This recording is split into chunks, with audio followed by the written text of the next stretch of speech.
সম্মানিত শেয়ার ব্যবসায়ী ভাই ও বোনেরা, শেয়ার ব্যবসা মানেই দুশ্চিন্তা। আজ বাজারের বর্তমান অবস্থা এবং করণীয় নিয়ে আলোচনা করব। আজকের আলোচনায় টেকনিক্যাল আর সেন্টিমেন্টাল বিষয়গুলির দিকে আলোকপাত করা হবে।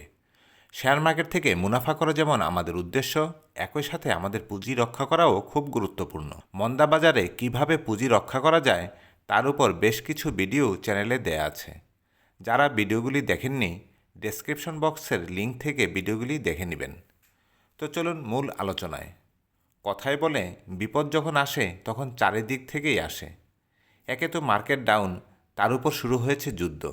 যুদ্ধ সরাসরি আমাদের উপর প্রভাব না ফেললেও পরোক্ষ প্রভাব কিছুটা থাকবেই। যুদ্ধ মানেই আতঙ্ক, আর সেই আতঙ্কে পরপর 2 দিন বড় ধরনের মূল্যপতন ঘটেছে। এই মূল্যপতনে মার্কেট ইন্ডেক্স ডাইনামিক সাপোর্ট লাইনের উপর এসে দাঁড়িয়েছে। বেশিরভাগ ক্ষেত্রেই চার্টে এসব স্থান থেকে বাজারকে ঘুরে যেতে দেখা যায়, আর সে চেষ্টা গত কয়েকদিন যাবৎ চলছে। কিন্তু এ চেষ্টায় সফল হলেও মার্কেট সব বাধা অতিক্রম করে অনেক উপরে চলে যাবে এমনটা কিন্তু কেউ ভাবছেন না। খেয়াল করলে দেখবেন ডেইলি চার্টে বাজার একটি চ্যানেল মেনটেন করে এগিয়ে চলেছে। বর্তমান বাজারের মন্দা ভয় আর যুদ্ধের আতঙ্ক কাটিয়ে উঠতে একটু সময় লাগবে, এটাই স্বাভাবিক। এই পরিস্থিতি কাটিয়ে উঠতে পারলে কয়েকশো পয়েন্টের একটি আপমুভ দেখা যেতে পারে। অন্যদিকে যদি এই প্যানিক সেন্টিমেন্টকে বাজার জয় করতে না পারে, সেক্ষেত্রে উল্টা ঘটনাও ঘটতে পারে।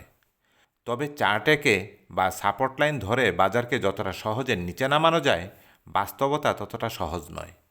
গত কয়েকদিনের বাজারে আমরা কিন্তু কোনো কোম্পানির শেয়ারকে বায়ারলেস বা ক্রেতাশূন্য হতে দেখিনি। লং টার্মে উইকলি বা মান্থলি চার্টে বাজার এখনও আপট্রেন্ড চ্যানেলের ভিতরেই আছে। আবার এই চ্যানেল ভেঙে মূল্য নিচে নেমে আসলেই যে আকাশ ভেঙে পড়বে বা বাজারের পতন ঘটবে, ব্যাপারটা এমনও নয়। আসলে দীর্ঘ একটা আপমুভের পর বাজার একটু বিশ্রাম চায়। এই বিশ্রামের নামই কারেকশন। এখন এই কারেকশন দুইভাবে হতে পারে। এক হলো আতঙ্ক অথবা প্যানিক দিয়ে প্রতিদিন 100 পয়েন্ট করে ফেলে একটি স্ট্রং সাপোর্ট জোনে নিয়ে আসা, তাহলে সেটা হবে ধস, যেটা ঘটেছিল বা যেমনটি ঘটেছিল 1996 বা 2010-এ।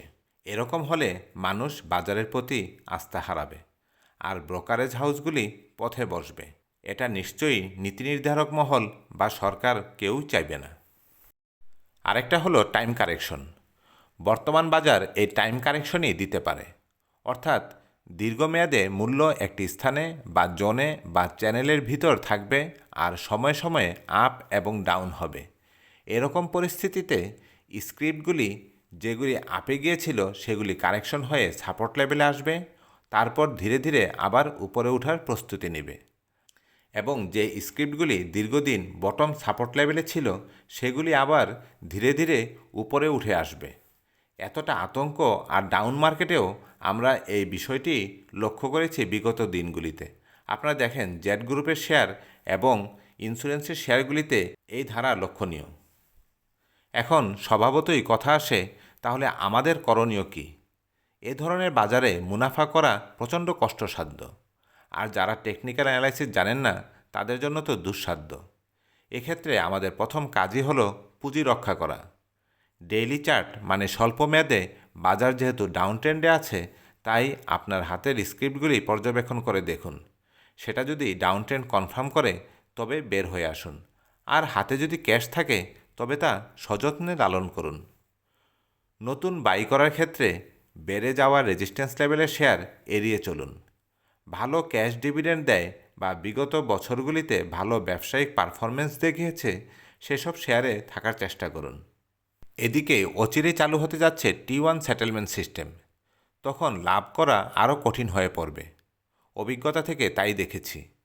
তাই বড় লাভের আশা পরিত্যাগ করে ছোট ছোট লাভে সন্তুষ্ট থাকাই যৌক্তিক। সবশেষে সেই আদি কথা, ভয় এবং লোভ। অযৌক্তিক ভয় এবং লোভ এড়িয়ে চলুন।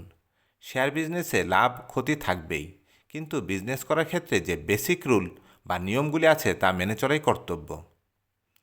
তো ভিউয়ার্স, সবশেষে আপনাদের পুঁজির কল্যাণ কামনা করে আর চ্যানেলটি সাবস্ক্রাইব করে পাশে থাকার অনুরোধ করে আজকের মতো বিদায় নিচ্ছি। বাই।